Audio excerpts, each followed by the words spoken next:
I now give the floor to His Excellency Prakesh Singh, Deputy Prime Minister of Nepal.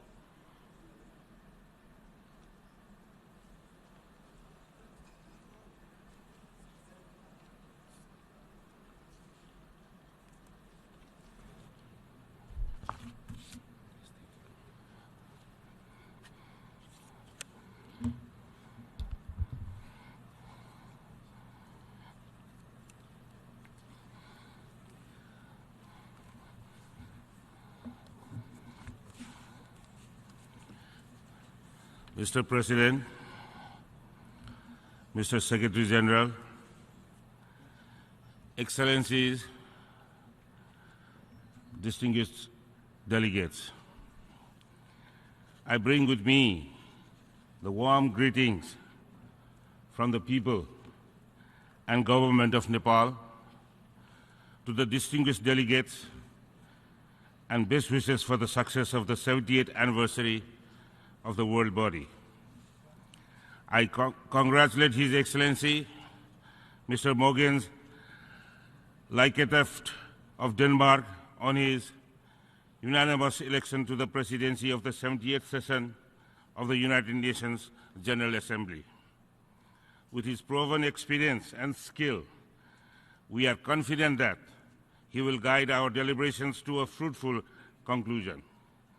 My delegation wishes to place on record sincere gratitude to the President of the 69th session of the Assembly, His Excellency Mr. Sam Kutesa of Uganda, for successfully guiding the business of the session, particularly in the run-up to the UN Summit, which adopted the 2030 Agenda for Sustainable Development last week. Our tribute is also due to His Excellency Mr. Ban Ki-moon, Secretary General of the United Nations, for his outstanding service to the organization in these challenging times. Mr. President, the theme of the session, the UN at 70, the road ahead for peace, security and human rights, appropriately reflects our innate and collective desire for peace, security and human rights. These are the issues that continue to constitute the focus of our national priorities, regional initiatives, and international engagement. Mr. President, I am pleased to share with this August Assembly that after about 8 years of rigorous democratic exercise conducted in an inclusive, transparent, and participatory manner, Nepal promulgated an inclusive democratic constitution 10 days ago on 20th September. The promulgation of the constitution, endorsed by over 90% membership of the 601-member strong Constituent Assembly, marks the logical conclusion of the peace process as well as the end of the protracted political transition in the country. It has institutionalized the federal democratic republican system of governance in Nepal. The Constitution exemplifies the victory of peace and nonviolence as inspired by the teachings of Lord Buddha. It reflects the best of democratic principles, norms and values befitting a country of vast diversity that holds centuries of social harmony and tolerance. The Constitution opens up new avenues of empowerment, progress, and well-being for all disadvantaged groups, including women, Tharus, Madhesis, indigenous people, Muslims, and Dalits, with a resolve to create an egalitarian society by ending all discriminations. It guarantees 33% of women representation in the national parliament. I would like to take this opportunity to sincerely thank our neighbors, friends, and well-wishers in the international community for their continued support and good wishes received in the course of our historical political transformation. Mr. President, Nepal is fully committed to the principles and purpose of the UN Charter. We firmly believe that the United Nations at 70 remains a strong pillar of the international system, as well as the institution of hope and trust. The determination of the people, as well as the means envisaged for attaining the ends at the time of its founding, continues to inspire humanity. The purposes and the principles of the United Nations constitute the solid foundation of international relations. However, a review of the past 7 decades of the UN also reveals that much more remains to be done on many fronts, despite several far-reaching achievements to its credit. The UN continues to confront numerous challenges in the maintenance of international peace and security, as well as in the effective employment of international machinery for the promotion of the economic and social advancement of all peoples.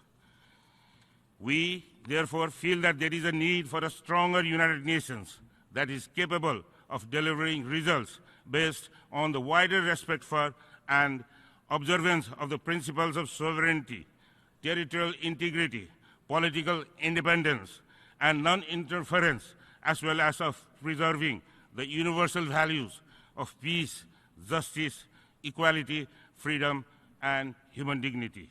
The reforms of the United Nations are needed for strengthening and revitalizing its work to better respond to the increasing complex and profound challenges. The reforms should be for the promotion of good neighborly relations.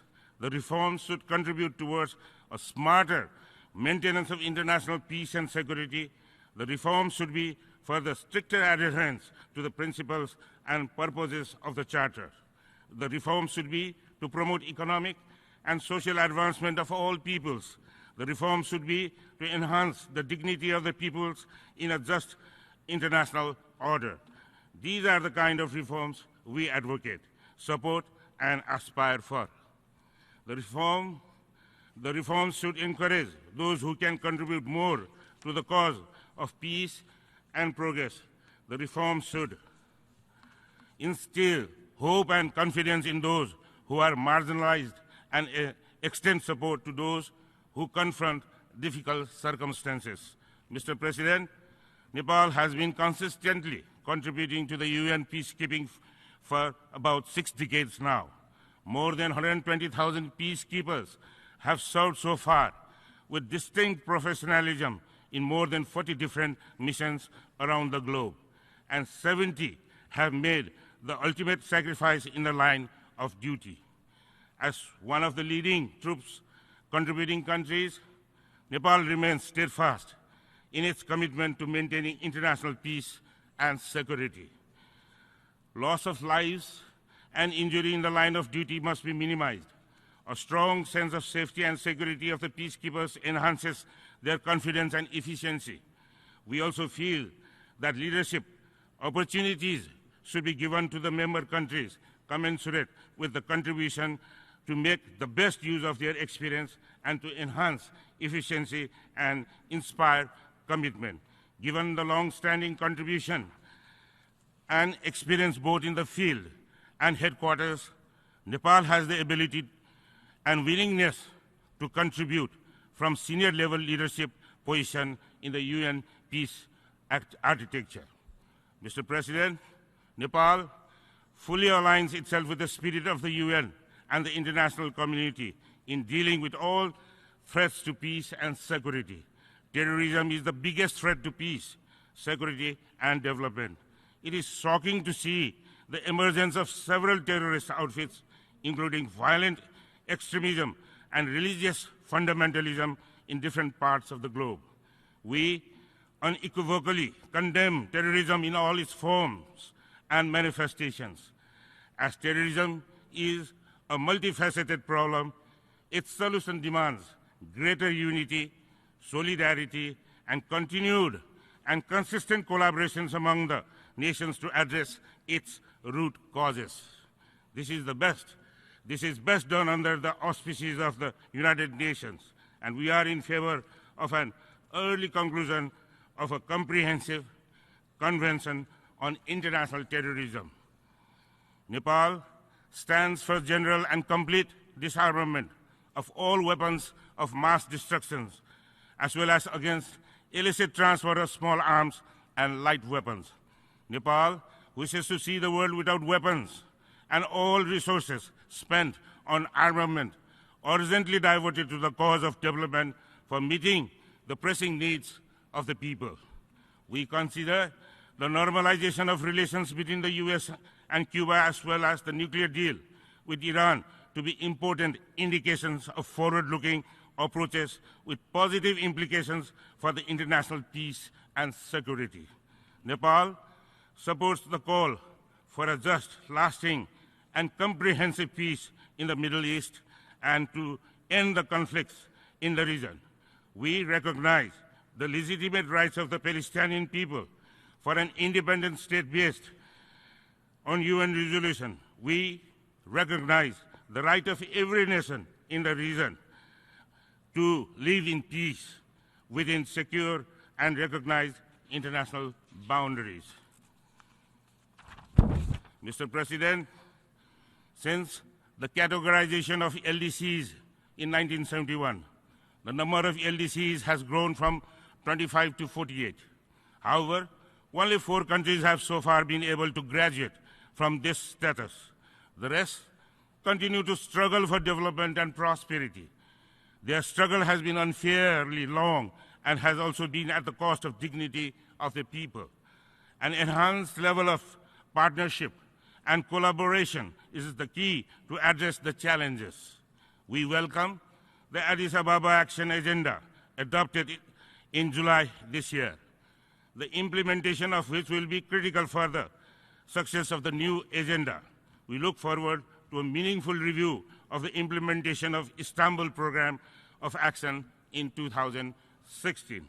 Similarly, there is a strong need for the effective implementation of the Vienna Programme of Action to make a difference in the lives of about 450 million people living in the LLDCs. The world needs to ensure the unhindered access to sea by the LLDCs for free movement of people and goods. We stress that the freedom of transit of LLDCs should not be constrained under any circumstances or pretext to disrupt the flow of goods and services. The freedom of transit of LLDCs must be fully and unconditionally adhered to by all transit countries. As a country with many of the highest peaks of the world, as well as fragile mountains, Nepal is aware of the hardships faced by the mountainous countries. An enhanced level of international collaboration is essential to conserve and promote the mountain ecosystems for our common benefits. Climate change has emerged as one of the greatest development challenges confronting us. For at least developed countries like ours, it increases the cost of development and also compels them to bear disproportionate impacts. There is an urgent need to translate commitments into concrete actions based on the accepted principle of common but differentiated responsibilities, equity, and respective capability. A binding international instruments in Paris later this year is a must. Mr. President, human rights, equality, and human dignity constitute an integral part of the United Nations objectives.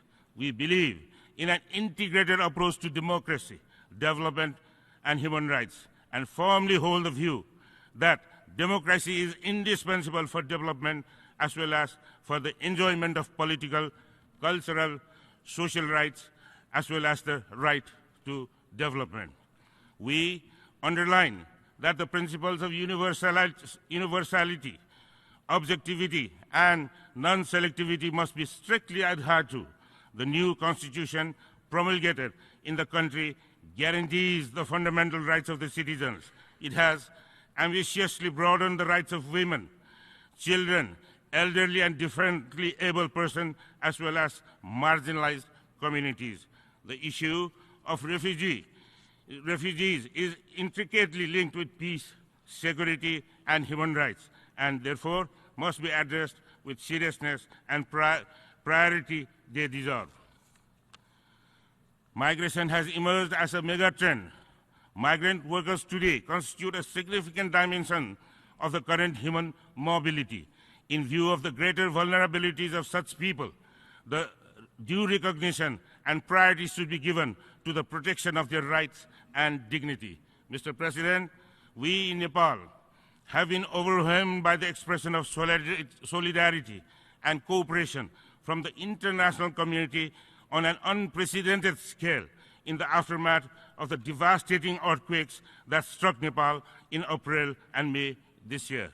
I would like to take this opportunity to express our sincere appreciation and gratitude to our neighbors, India and China, fellow SAARC members, and all those friends and well-wishers who have so promptly extended their humanitarian support and expressed solidarity with us at the difficult hour and made us feel that we are not alone. We consider the global outpouring of support and solidarity to be an astonishing feat, as well as a significant clue to the vast scope and potential of the spirit of the UN. Nepal looks to continued support and solidarity in the phase of rehabilitation and reconstruction. Mr. President, the adoption of the 2030 Agenda for Sustainable Development on the historic occasion of the 70th anniversary of the founding of the UN has generated optimism for a better future across the world.